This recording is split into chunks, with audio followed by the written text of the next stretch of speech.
Donc si on récapitule, fruits de type mythologique, très très rare, très très puissant. Éveil de fruits mythologiques. Seules les personnes minimum empereurs sont capables de faire ça. Ensuite, on a le côté immortalité, le traitement scénaristique, et aussi le fait, après on peut rajouter plein de trucs, mais il y a aussi le fait qu'il puisse facilement attaquer des gens à distance avec un simple regard, et aussi l'immobilisation dans le périmètre. Et comme Vegapunk l'a dit, si il ne peut pas bouger, c'est forcément, si c'est pas quelque chose de scientifique, c'est forcément un fruit du démon.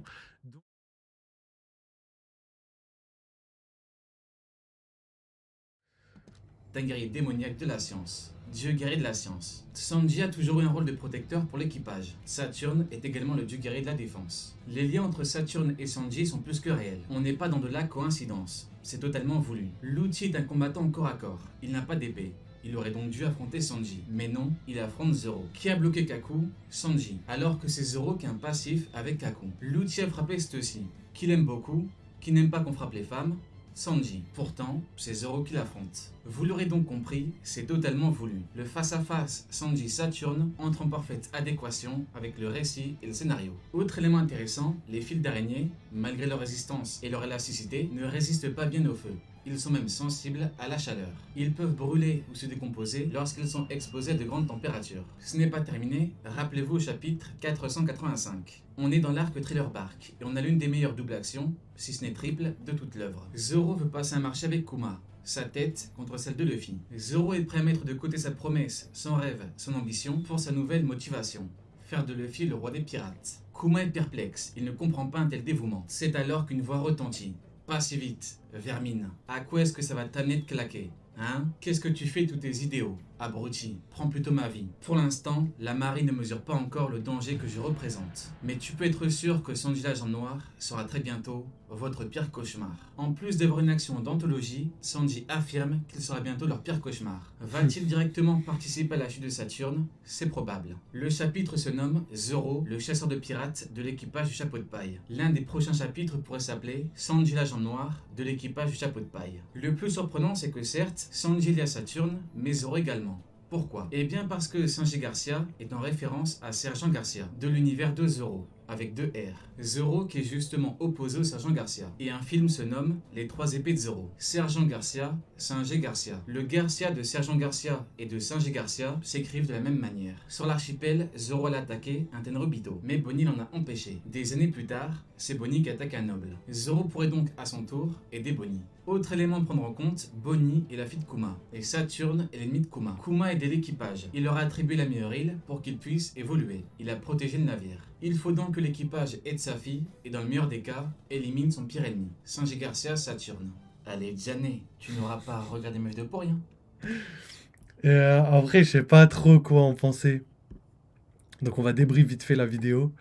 Euh, En fait, le fait que Ryo Sensei compare Saturne, l'Oshioni, roi des démons, j'ai envie de dire. C'est pas vraiment le roi, mais vous avez capté. Démoniaque au max. Il compare à non, Sergent Garcia. Aïe, aïe, aïe. Non, là, c'est trop. Sergent Garcia, je peux pas. Comment ça, Sergent Garcia? Wesh, en vrai, en plus, dans Zoro, Sergent Garcia, c'est vraiment le mec humoristique qu'on va se moquer, tu vois. À chaque fois, Zoro, il va se moquer de lui et tout. Il aura aucun respect, tu vois. Et du coup, je vois pas le lien. Par contre, est-ce que il peut y avoir un lien entre Sanji et Saturne? Du coup, moi, je pense sincèrement que c'est possible. Pourquoi? Parce que c'est vrai que tout le côté scientifique, etc., je pense que ça peut avoir un lien, en tout cas un parallèle. Parce qu'un lien concret, je pense pas. Pourquoi? Parce que Sanji, c'est pas quelqu'un de scientifique dans l'âme. C'est-à-dire, c'est pas lui qui veut être scientifique, qui veut développer je sais pas quoi, je sais pas quoi. Non, c'est juste qu'en fait, Sanji, il est né malheureusement. En vrai, le côté scientifique de Sanji, je dirais plus que c'est une malédiction pour lui que c'est quelque chose de réellement concret qui va être développé pour lui, tu vois. En vrai, à chaque fois, par exemple, qu'il a eu un power-up le, avec le côté scientifique de sa famille, il l'a fait contre son gré. À chaque fois, il le voulait pas, il le voulait pas, il le voulait pas. Mais par exemple, quand il a mis le costume, c'était justement parce que il réfléchissait, en fait, je dirais, regretté peut-être son geste, mais plus il a fait les choses, pas pour lui, mais pour son capitaine un peu. Enfin, pas que pour son capitaine, pour les gens, pour défendre Onishigashima et tout. Parce que on ne le dit pas, on ne le voit pas, mais c'est vrai que le traitement de Sanji à Wano était quand même assez bizarre. Mais je pense que dans le fond, Oda l'a fait exprès, parce qu'en fait, il voulait pas que ce soit trop bateau et trop vu. En fait, il a fait des comportements à Sanji, comme par exemple quand Sanji va voir les femmes, etc. Ou quand après, on suppose que Sanji a tapé la meuf, en fait, que c'était juste, comment il s'appelle Queen qui avait tapé en mode invisible. Donc, quand elle s'est relevée, elle s'est vraiment dit, ouais, c'est lui et tout, tu vois. Donc, il y a eu un traitement, je dirais pas bizarre, parce que je pense qu'il y a une cohérence derrière, mais je pense qu'en fait, tout ce qui est du côté de Sanji, en fait, ça a été fait pour un petit peu, je sais plus comment on dit shame, pour lui faire un peu le descendre en estime, on va dire ça comme ça. Et du coup, il y a beaucoup de personnes qui commençaient à plus aimer Sanji parce que justement, il allait voir des femmes ou je sais pas quoi, et il s'écartait de la mission principale. Sauf que au final, à la fin de l'arc, on voit clairement qu'il a eu son power-up scientifique contre son gré, parce qu'en vrai, les modifications scientifiques de son corps, il les voulait pas déjà de base. Quand il les a vus agir sur son corps, il a demandé à Zoro de le tuer. Et du coup, c'est ce qui me fait dire que tout ça, c'est quelque chose qu'il voulait pas et que ça rentre pas en adéquation avec la philosophie de Saturne qui, lui, a toujours voulu contrôler un petit peu le domaine scientifique. Donc voilà pour ce qui est de Sanji et la ressemblance avec Saturne. Donc si on peut parler de Saturne, donc Saturne. Saturne, d'après Rio, d'après les informations qu'il nous donne actuellement, je pense que Rio, il voit Saturne comme au level de Zoro, quoi, comme un king, par exemple. À ce level-là, voire maximum intermédiaire, mais il n'arrive pas à imaginer qui pourrait être Yonko. Ce qui peut être cohérent d'un sens si on le considère comme une personne normale. Si le Gorosei était des gens normaux dans l'univers de One Piece, un gouvernement mondial normal, j'aurais clairement dit que, à part les Yonkou, personne individuellement peut rivaliser avec les Yonkou. Mis à part les Chevaliers Divins, mais vu qu'ils ont apparu bien tard dans le manga, je me suis dit on peut pas les caler. Eux, on l'a su trop tard. Et vu qu'on sait qu'en plus il y a un lien avec Shanks et que Shanks est empereur, on peut supposer facilement qu'ils sont minimum empereurs. Mais pour le Gorosei, c'est complètement différent. Maintenant, quand on prend les informations qu'on a, quand on voit la puissance de Saturne, l'âge de Saturne, quand on voit que Saturne, à God Valley, il avait déjà l'aspect physique qu'il a actuellement, donc c'est-à-dire que tous les personnages qu'on a vus à God Valley, c'est la seule personne qui n'a pas changé physiquement d'apparence. De toutes les personnes présentes à God Valley, vraiment toutes les personnes. Et quand on a cette information, on se dit, ah ouais, c'est bizarre. Donc c'est le seul mec qui a vieilli entre-temps, alors que tout le monde n'a pas vieilli. Donc ça, déjà, c'est un indicateur par rapport à la puissance de Saturne. Ensuite, si on devait continuer un petit peu sur Saturne, je dirais il y a deux autres choses qui me fait penser que Saturne est bien plus puissant qu'un simple vice-capitaine ou un simple intermédiaire. Pourquoi ? Parce que Saturne, il a deux caractères physiques, enfin je dirais physique, mais deux pouvoirs physiques, deux pouvoirs de pouvoir tout court, vraiment très puissant. Premier pouvoir, c'est son fruit du démon. C'est un fruit de type mythologique. Quand on regarde toutes les personnes dans le manga qui ont un fruit de type mythologique éveillé, je peux vous garantir qu'il y en a vraiment très très peu qui sont en dessous d'un level Yonko. D'ailleurs, pour moi, il me semble qu'il n'y en a aucun à ma connaissance. Pourquoi ? Parce que Sengoku, il n'a pas les signes distinctifs d'un pouvoir de fruit du démon éveillé. Premièrement, Marco, qui a un fruit de type mythologique, n'a pas les signes distinctifs d'un Zoan mythologique éveillé. Donc juste de par ces conclusions, on peut en tirer que le fait d'être Zoan mythologique et éveillé fait en sorte que le niveau de puissance nécessaire pour acquérir cette puissance est légendaire. Et rappelez-vous, s'il vous plaît, rappelez-vous des mots du Gorosei. Ce fruit ne s'est pas éveillé depuis je sais pas combien de temps. En fait, il y a une théorie qui dit que si le Gorosei n'a pas appréhendé Luffy dès qu'ils ont appris que c'était lui qui avait le Gomu Gomu, c'est parce qu'en fait, il devait y avoir plusieurs utilisateurs du Gomu Gomu dans le passé et que personne, à part Luffy, n'aurait éveillé ce fruit. Et juste de penser ça, d'après les dialogues, quand Luffy a éveillé son Gear 5, d'après les dialogues, on comprend que éveiller un Zoan mythologique, en tout cas éveiller le fruit de Luffy, c'est quelque chose de quasiment impossible. C'est quelque chose de quasiment impossible. Donc quand on se dit ça, on peut supposer que tous les éveils de Zoan mythologique, c'est quelque chose de réellement difficile. Et pour avoir ce niveau de puissance, il faut vraiment être colossal. Donc Luffy, pour avoir ce niveau de puissance, il a fallu qu'il maîtrise le Haki des rois et qu'il soit minimum level empereur. Donc quand on prend ces informations, on peut très facilement supposer que Saturne est minimum level empereur. Mais ça, on verra. Et l'autre caractère physique de Saturne, c'est le côté démoniaque et le privilège scénaristique que Saturne justement a eu grâce à son apparition des enfers tout simplement. Donc ça, c'est une des choses les plus importantes. Donc premièrement, ce qui est ouf dans l'apparition de Saturne, c'est que Saturne était à côté. Saturne n'avait même pas besoin de faire ça, il avait juste à descendre du bateau et de venir. Mais non, lui, il n'a même pas pris cette peine-là. Et il est juste arrivé en se téléportant. Et ça, je trouve ça colossal, je trouve ça ouf. Je me dis, en fait, il peut utiliser cette technique pour tout et n'importe quoi. Il peut se téléporter comme il le veut. Ensuite, rappelez-vous la taille de Saturne et la taille de son cercle d'invocation. Parce que dans le manga, pardon, c'est pas très bien retranscrit. On voit donc Saturne avec sa taille surdimensionnée, on voit le côté éclair et tout, mais on voit aussi Vegapunk dans son petit véhicule avec des éclairs noirs qui jaillissent dans tout l'île. Et quand on prend ça en compte, on se dit, ah ouais, Saturne, traitement scénaristique au top du top. Et aussi le côté immortalité. Le fait qu'il puisse guérir. En tout cas, Ryo a dit sans évaporer, mais quand il a retiré l'épée, il a clairement dit que c'était pas quelque chose qui pouvait le blesser, sinon il aurait esquivé. C'était très facile à esquiver, mais il n'a pas voulu parce que pour lui, ça signifie rien de se faire planter par une épée. Donc déjà, juste ça, ça confirme le fait que même s'il n'est pas immortel, d'un point de vue juste physique, il est hyper résistant, tu vois. Hyper résistant, pas par la dureté de sa peau, comme par exemple Big Mom Kaido, mais il est hyper résistant par le fait qu'un simple coup d'épée, c'est rien du tout. Il peut l'enlever, il peut en prendre des centaines, ça va rien lui faire. Sinon, il aurait esquivé cette technique. Donc voilà, ça, je voulais confirmer le fait par rapport à la puissance de Saturne. Donc si on récapitule, fruit de type mythologique, très très rare, très très puissant. Éveil de fruits mythologiques. Seules les personnes minimum empereurs sont capables de faire ça.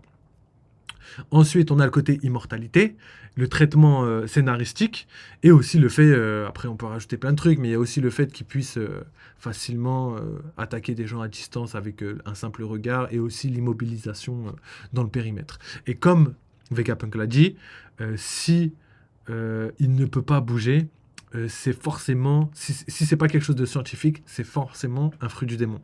Donc, vous voyez le lien par rapport à tout ça. Donc, c'est grâce à son fruit qu'il peut l'immobiliser. Est-ce que c'est des fils? Peut-être. Moi, j'en suis pas tout à fait convaincu. Mais surtout qu'il l'a déjà fait, Oda. C'est ça le problème. Parce qu'il a déjà mis cette mécanique en place. Et quand on voit la mécanique qu'il a eue par rapport à son cercle d'invocation, etc., je vois très mal Oda recycler la technique de Doflamingo pour la mettre sur Saturne. Ok, le côté araignée et tout, je peux comprendre, mais je me dis peut-être qu'il y a quelque chose d'autre. Après, les fils, c'est complètement probable, hein. Je dis pas ça pour invalider, c'est juste moi, mes convictions personnelles actuellement, j'y crois moyen. Donc voilà, là vous avez compris la puissance colossale de Saturne. Maintenant, on va revenir à Zoro, Sanji et Lucci. Donc Lucci. Ancienne personne qui se battait contre un capitaine, et quand on a vu Lucci, la puissance qu'il avait à Enies Lobby, il avait 4000 et Kaku avait 2800 et c'était la personne qui était juste en dessous de Lucci. Donc Lucci avait carrément un quart de puissance de plus que le vice-capitaine du CP9, vous avez compris où je voulais dire. Et du coup, Quand on prend ça en compte, Lucci, il se battait contre Luffy. Donc Luffy devait être à peu près à 4000 unités également à ce moment-là, ou peut-être un peu moins, un peu plus, je sais pas. Mais en tout cas, ils avaient le même niveau de puissance. Zoro, vu qu'il se battait avec Kaku, il avait aussi le même niveau de puissance. Et je pense personnellement que la distance entre Zoro et Luffy, elle est la même aujourd'hui et à l'époque. Je pense pas que Zoro a réduit l'écart entre Luffy. Pourquoi? Parce que Luffy, personnage principal de l'œuvre, descendant, enfin pas descendant, mais plutôt héritier de la volonté de Roger. Roger, homme le plus puissant du monde, avec Zebek uniquement son seul adversaire réel de toute sa vie. Donc quand on prend ça encore en compte, pardon, on peut supposer clairement, facilement, que Zoro a à peu près le même niveau de puissance d'écart, c'est-à-dire l'écart entre les niveaux de puissance. Donc ça, c'était juste pour vous montrer un petit peu la construction K-Oda par rapport au niveau de puissance de chaque personnage. Là, on avait eu un petit détail exprès pour vous faire comprendre dans le reste du manga comment il travaillait ces niveaux de puissance. Donc voilà. Ensuite, aujourd'hui, si on prend en compte Lucci, et Lucci, toutes ces années, pendant 2 ans, lui aussi s'est entraîné. Il a appris à maîtriser énormément de choses et il maîtrisait déjà les 6 pouvoirs. Donc en plus de ça, il a tous ces pouvoirs-là. 6 pouvoirs, acquis de l'observation, acquis des rois, acquis de l'armement. Acquis des rois, non, pardon. Mais acquis de l'observation et de l'armement, oui. Donc quand on sait ça, on se dit, et d'ailleurs, Zoro, c'est exactement la même chose actuellement, parce que pour moi, Zoro n'a pas le acquis des rois. On sait qu'il l'a, parce qu'il l'a déjà utilisé, mais il n'a pas la maîtrise du acquis des rois. Il ne peut pas l'utiliser comme il le veut, comme Luffy l'a montré. Enfin, Luffy, lui, on sait très bien qu'il peut l'utiliser comme il le veut, mais là, pour moi, Zoro, c'est peut-être dans cet arc qu'il va pouvoir, comme je l'ai dit tout à l'heure, qu'il va pouvoir maîtriser ce type de fruit. Donc voilà, une fois que ça s'est dit, on va essayer de voir un petit peu comment Zoro pourrait battre Lucci. Donc Zoro, on sait qu'il s'est entraîné énormément, on sait qu'il s'entraîne tout le temps, même sur le bateau, il porte ses poids, il s'entraîne, même si pour lui c'est pas un entraînement de ouf, il porte ses poids, il continue de porter ses poids et de travailler encore et encore et encore sans relâche, parce que lui c'est quelqu'un qui mise tout sur l'entraînement. Et Lucci, de par son comportement, de par la manière dont il est, pour moi, il est de la même trempe que Zoro. En tout cas, en termes de combat. Pas en termes d'honneur, mais en termes de combat, en termes d'ego, il est pareil que Zoro. Lui, il veut tester la puissance, c'est ce qu'il a fait la première fois. Quand il a vu Luffy, il a dit, toi, c'est pas possible que tu puisses être un empereur, donc je vais te goumer, comme ça c'est fait. Il est parti voir Luffy, il l'a gommé, et c'est fait. Donc d'après Lucci, d'après comment il a interprété la situation, pour lui, la seule puissance qu'il aurait pu respecter, c'est la puissance d'un empereur. Donc est-ce qu'il est intermédiaire? Je crois pas. Mais en tout cas, c'est la seule puissance qui disait que c'était pas possible pour lui qu'il soit, parce que ça voudrait dire qu'il soit trop puissant. Donc il a essayé de le tester, il s'est fait gommer, parce que Luffy est réellement niveau empereur. Donc une fois que ça s'est fait, on peut se dire, est-ce que Lucci parlerait comme ça si il était un simple... parce que là, d'après Rio, Lucci, il est level en dessous de Sanji carrément, tu vois. Il serait en dessous de Sanji et il correspondrait plus à Sanji. Moi, ce que je pense pas, tu vois. Et du coup, est-ce qu'il serait level Sanji? C'est quand même difficile à croire, sachant que, d'après ses paroles, après, est-ce qu'on peut prendre ses paroles comme réelles? Est-ce que c'est quelqu'un qui va se surestimer? Est-ce que c'est quelqu'un de très très fort ou de pas fort, mais qui veut qui veut se faire passer comme quelqu'un de très très fort?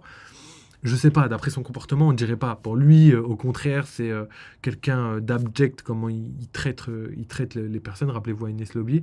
Et du coup, malgré le fait qu'il soit abject, je le mettrais pas comme quelqu'un qui mentirait sur sa puissance, comme certains personnages, tu vois. Comme par exemple, je sais pas, même les amiraux, je les vois pas trop faire ça, même si on peut supposer que ce qu'ils disent, c'est pas vraiment proche de la vérité, tu vois. Comme Aramaki qui dit de simples commandants peuvent pas m'atteindre. Est-ce que réellement il est capable de battre les vice-capitaines de l'équipage de n'importe quel équipage Yongo? Je sais pas. Pardon. Donc voilà. Une fois que j'ai dit ça, on peut réfléchir et se dire, est-ce que Zoro il peut battre Lucci? Pardon les gars. Et je vais m'arrêter là parce que je sais que ça va faire parler. Je sais qu'il y a beaucoup de personnes qui sont pas d'accord avec ça, mais qui se basent pas sur les faits, qui se basent pas sur ce qui s'est passé dans l'arc, qui vont juste énoncer quelques vidéos, quelques phrases qu'ils ont entendues à droite à gauche sur Twitter ou je sais pas où, et qui vont juste pas essayer de comprendre, mais juste essayer de prouver, tu vois. Alors que, frère, les prouveurs, frère, les gars, on regarde tous le même manga, mais c'est aussi possible qu'on n'arrive pas aux mêmes conclusions. Peut-être qu'on ne lit pas le manga de la même manière. Donc je respecte leur vision du manga, mais respectez le fait qu'il y ait une possibilité pour que ça arrive et ne soyez pas trop fixe sur vos idées. Parce que quand vous êtes trop fixe, souvent vous avez tort. Ça, c'est une règle simple. Quand vous êtes sûr de quelque chose, c'est la seule chose dont vous pouvez être sûr, c'est que vous pouvez être sûr de rien. J'ai déjà dit en plus.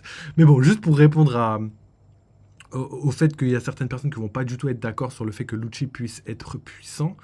Moi, je vous dis simplement, rappelez-vous à Enies Lobby, le fait que Lucci puisse être faible, c'était incohérent. Et Lucci, il a eu un traitement légendaire à Enies Lobby. Évidemment, sur l'arc d'Egghead, il a eu pas du tout le même traitement. Parce que Luffy n'est plus le Luffy de l'époque. Tu peux plus. Ça y est, il peut plus rivaliser avec Luffy. Là, c'était avant qu'il fallait essayer. Maintenant, c'est trop tard. Et par contre, est-ce qu'il peut donner un bon combat à Zoro? Comme je l'ai dit, je pense sincèrement qu'il peut donner un très bon combat à Zoro. Parce que justement, je vous ai expliqué tous les détails. Mais si je devais rajouter quelque chose par rapport à Lucci, c'est qu'il a pas mal de, il a pas mal d'expérience. Il a dû se battre et en plus de ça, il est considéré, enfin pendant l'ellipse et tout, il a dû se battre contre des personnes puissantes et en plus de ça, il est considéré comme étant quelqu'un, enfin comme étant quelqu'un de surentraîné, mais aussi de très très fort pour l'âge qu'il a. Donc juste ça pourrait justifier le fait qu'il pourrait avoir un très très gros combat avec Zoro. Est-ce que Zoro après pourrait se relever et renchaîner avec un combat? Peut-être. Mais même s'il se le relève pas et qu'il n'a plus de puissance, rappelez-vous que dans tous les cas, il peut avoir un power, pas un power-up, mais il peut être remis sur pied par Chopper. L'auteur l'a déjà fait, donc je vois mal le refaire, mais c'est pas quelque chose à exclure. C'est pas quelque chose qu'on peut se dire ouais non ça se passera jamais comme ça, parce qu'on a malheureusement déjà vu ce genre de scénario. Et ça, le fait de se dire que Zoro peut être dopé pendant un moment pour qu'il puisse combattre son ennemi, c'est quelque chose qui peut arriver si c'est ultimement nécessaire. Je pense pas que Oda, en termes de scénaristique, le fasse, mais vu que c'est déjà arrivé, c'est pas impossible que ça se repasse. D'ailleurs, c'est déjà arrivé, j'ai envie de dire plusieurs fois, même si c'était pas Zoro, c'est déjà arrivé plusieurs fois. On l'a vu à Marineford, on l'a vu à truc, donc ça peut se repasser, mais je le verrai mal pour Zoro. Mais en tout cas, Zoro, même s'il peut plus combattre après son combat, je pense qu'il pourra trouver la force d'être utile pour ne serait-ce qu'une seule attaque, une attaque groupée. D'ailleurs, ça ne m'étonnerait pas que Saturn soit un petit peu le Oz de Egghead. Pourquoi? Parce que Oz en 1v1, même Luffy, jamais il aurait pu battre Oz en 1v1. Par contre, c'est possible que tout l'équipage essaye de se rassembler pour pouvoir battre le Oz. Après le Oz ou le Pacifista, parce qu'après, ouais, c'était le Pacifista, c'était Kuma à l'époque de Shabondi qui était trop puissant pour le battre. Peut-être qu'ils vont essayer de tous partir au combat, à l'affront de Saturne pour essayer de le défaire. Mais c'est pas ma conviction. Là, je vous donne plusieurs scénarios. Vous prenez celui que vous préférez. Moi, ce que je pense réellement, et je m'arrêterai sur ça, c'est que Saturne, trop de mise en scène, trop de pouvoir, trop de trucs. Il y a trop de chapitres pour expliquer son pouvoir, pour expliquer. Il y a tellement de chapitres, et vu qu'on a la fin Egghead, pour moi, il peut pas tomber sur cette île. Et j'espère qu'il va pas tomber. Après, est-ce qu'il peut réellement tomber? Bien sûr que oui, il peut tomber. Mais ma conviction personnelle, c'est qu'il ne va pas tomber sur cette île parce que j'ai l'impression qu'il a une construction trop développée pour le faire mourir maintenant. Même dans les flashbacks, parce que là, c'est vrai qu'on a beaucoup d'informations sur Saturne, hein, on l'a jamais autant vu du manga, mais même dans le flashback, on n'a rien sur lui. On n'a vraiment aucune information. God Valley, une phrase. Pas assez de Kuma, quelques phrases juste pour dire ouais, tu vas faire ci, tu vas faire ça et tu vas fermer ta bouche, c'est tout. Donc, est-ce que le flashback a servi de développement pour Saturne? Je suis pas du tout sûr. On a juste appris que c'était encore plus un enfoiré qu'il ne l'était déjà. Et sinon, on n'a eu aucun développement par rapport à lui, par rapport à ses pouvoirs, par rapport à n'importe quoi. On n'a rien eu comme information. Donc, est-ce que ça a servi la cause Enfin, est-ce que le flashback a servi la cause? Je pense pas. En tout cas, pour Saturne, je pense pas du tout. Donc, voilà.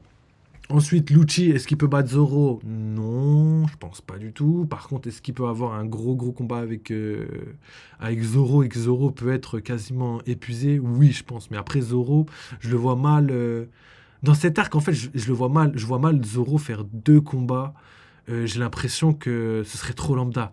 Et comme je vous ai dit, on est dans un arc de transition. Rappelez-vous Shabondi, le parallèle. On n'est pas dans un arc où il faut un ennemi, etc., etc., etc. Rappelez-vous tout ça. D'ailleurs, en plus, à Shabondi, Luffy a tapé un Tenryubito, mais qui était faible, et ça lui a fait apporter tous les problèmes qu'il a eu. Et là, je pense que c'est plutôt le Tenryubito qui va taper Luffy. Donc avant, en tout cas, il l'a essayé. Est-ce qu'il va réussir? Je sais pas. Est-ce que Luffy va pouvoir se relever, se battre contre Saturne? Je pense. Mais est-ce qu'il va pouvoir le battre? Je pense pas. Pourquoi? Parce que ça prendrait beaucoup de chapitres. Et si Luffy peut se relever, il y a peut-être d'autres personnes qui peuvent arriver. Ça va peut-être prendre trop de temps, développer trop long l'arc. Pour moi, Oda peut pas développer en longueur l'arc. Donc voilà, allez, je m'arrête là-dessus. Vous avez capté un petit peu ce que je pensais de Saturne, du combat le Lucci-Zoro. Sanji, est-ce que lui, il peut faire quelque chose réellement contre Saturne? J'ai du mal, hein, j'ai du mal après les chapitres qu'on a eus. Je pense pas. D'ailleurs, c'est marrant parce que Ryu, il pense que dans le prochain chapitre, c'est fini le flashback de Kuma. Et comme je vous l'ai dit, il y a un monde où c'est possible à cause du fait que le narrateur a pris la parole. Quand le narrateur prend la parole, souvent, c'est soit pour clôturer un moment très précis, ou soit pour clôturer tout le flashback complet. Donc, soit il a clôturé le moment avec Bonnie, parce qu'on s'arrête sur Bonnie, soit il a clôturer le flashback complet. Donc, est-ce que la semaine prochaine, on va pouvoir avoir des nouvelles de Egghead? Il y a moyen. C'est pas ce que je privilégie, mais il y a moyen, il y a grandement moyen. J'aimerais bien. Et d'ailleurs, on aura la réponse sûrement. On est quel jour? Samedi. Le chapitre sort donc mercredi, mardi. Non, je crois que les premiers spoils vont sortir sûrement demain, après-demain. Donc, on aura des petits prémices et tout. Donc, je pense que si on voit une horloge ou quelque chose comme ça voudrait dire peut-être qu'on revient dans le présent. Donc voilà, j'espère que vous avez kiffé la vidéo. Un peu longue, mais on a dû parler de beaucoup de choses. Nous, on s'arrête sur ça. Merci Axekou, je sais pas comment on dit, d'avoir survécu le live. Bonne nuit à toi. Bah écoute, fatigue aussi, pareil frérot. Donc nous aussi on va aller se coucher. On se capte très très rapidement. N'hésitez pas à donner de la force, à rejoindre la team YouTube. Oubliez pas à Noël, pendant un petit moment, je vais mettre pause les lives, mais je vais être à fond sur YouTube. Je prépare toutes les vidéos pour les rediffs. Donc n'hésitez pas les gars. Donc voilà, on s'arrête là. Oubliez pas, vive One Piece, vive les jeux vidéo et à très bientôt. Allez, ciao les mecs.